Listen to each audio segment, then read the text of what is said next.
Let's go over three cases of pure evil. This man used to live in Sullivan County, Tennessee. He's facing multiple charges of essay of a child.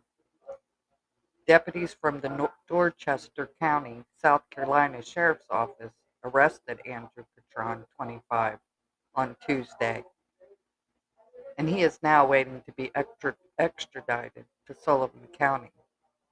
A Sullivan County grand jury indicted Catron on charges of continuous essay of a child and 76 counts of statutory R. We need to put these people's faces out there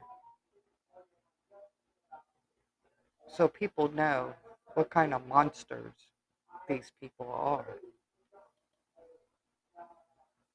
In Montana, Alicia Navarro's boyfriend, 36, was charged with 2 counts of child abuse based on images found on his phone. Navarro, who is now 18, was the Arizona teen who went missing 4 years ago and reappeared in Haber, Montana in 2022 under mysterious circumstances. She showed up to the sheriff's department and asked them to remove her from being a missing person. Do you think she may have Stockholm Syndrome? You know, Stockholm Syndrome is a psychological condition in which hostages form a bond with their captors and thereby refuse to testify against them or cooperate with police. This is her boyfriend, Edmund Davis of Montana. He was arrested Monday after law enforcement found child essay material on his cell phone and other devices.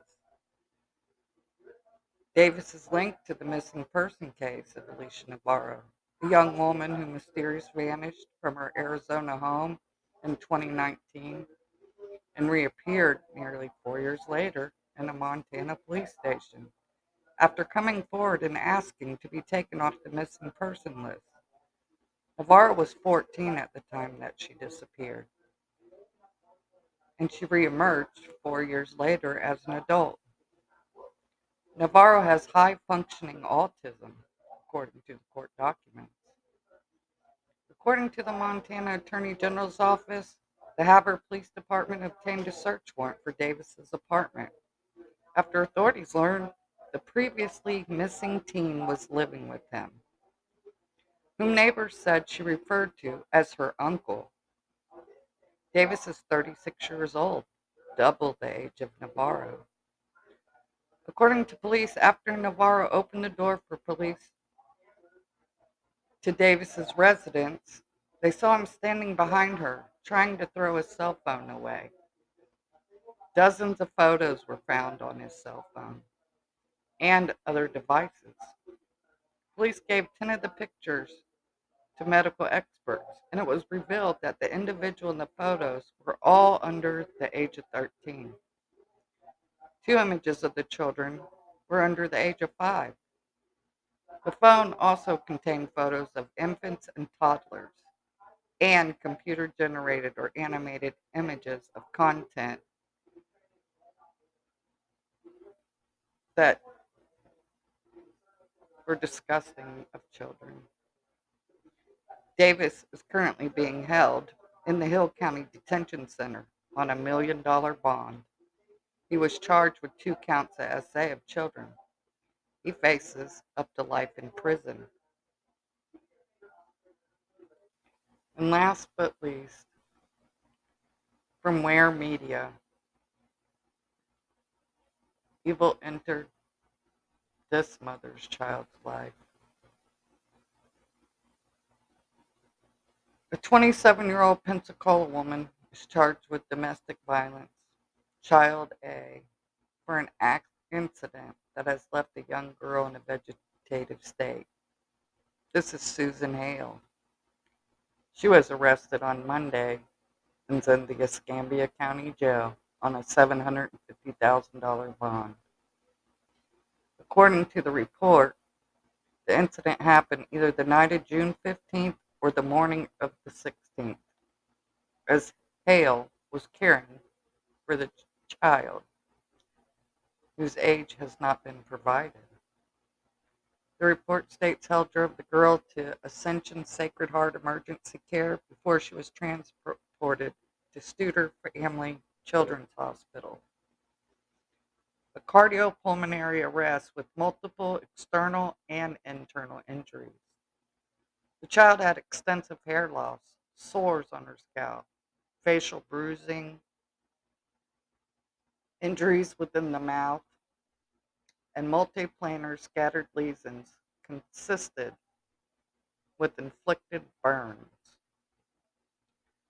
The report also states the internal injuries included intracranial bleeding, a skull fracture, retinal hemorrhages, spinal fractures, rib fractures, and a liver laceration.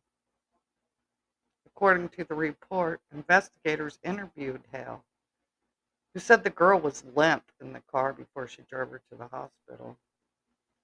The report states Hale had no explanation for the girl's injuries and denied that she suffered any accidental injury. The report also says deputies received conflicting reports from Hale and another person about the timeline of events that morning. The report states that deputies also searched and analyzed her cell phone, determining that her phone record showed strong evidence indicating she was a liar about her and the other person's whereabouts leading up to the girl's hospitalization. In the arrest warrant signed last week, deputies noticed that it has been approximately 4 months since the girl was hospitalized, and she remains to be in a persistent vegetative state with a grim prognosis for meaningful recovery. These evil monsters continue to show themselves. Their faces should be plastered all over for the world to see. What kind of evil is walking among us? Hopefully, she never sees the light of day again. I would love to know what we could do to stop evil from entering these children's lives. But until next time, you guys. It's not enough to feel alone and not be heard.